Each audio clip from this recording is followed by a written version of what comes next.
We've only got a few minutes left in this session, but certainly many minutes to go in the work we've got in front of us. I'm going to ask each of the members of the panel where they're sitting to offer an afterthought, a final thought, reflection for you.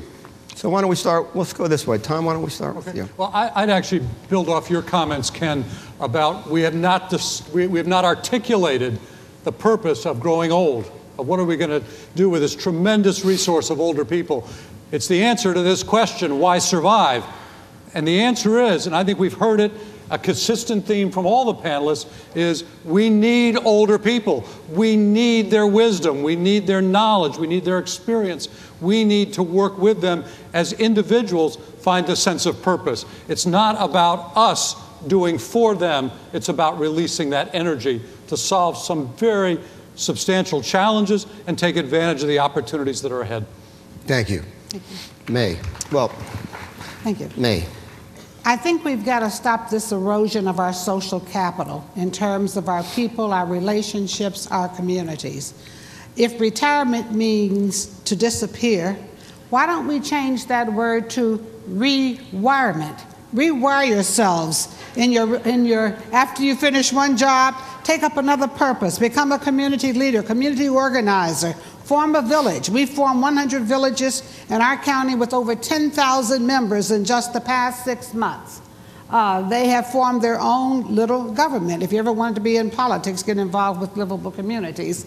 You don't have to run for election. You just have to serve your fellow man. So let's forget about retirement. Let's call it rewirement. Thank you, Mae. I'd like to pick up on a long-term interest of mine, the problem of the development of geriatrics in this country, and to point out that it actually applies to all of primary care. We are now confronted with the fact that compared to Europe, where 50% of doctors are primary care doctors, 50% are specialists, in this country only 30% are primary care doctors. And let's face some reality. In France, for example, medical education is free. In the United States, the average graduate of medical school has somewhere in excess of $150,000 of debt to contend with. Furthermore, the reimbursement structure for primary care doctors, including geriatricians, is not in balance with regard to the specialty groups. I served on a commission for the Congress, for which we were paid by Congress for advice, Payment Review Commission, 1985 to 1990. We had no success whatsoever. Any of our recommendations got nowhere. We need to have something comparable to the Base Closing Commission.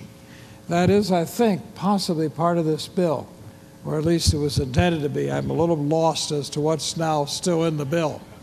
But that would mean that instead of specialty groups being able to go to Congress individually and succeed in changing any proposal that's being made to provide better balance between primary care and specialists, that it would only be an up and down vote by Congress as a whole. They would not be allowed to pick up little pieces. We do have to change this if we're ever going to have geriatrics in the United States. And that is second quick point I'd like to make is I am so sad to see 10-year-old children with old age diabetes, type 2 diabetes.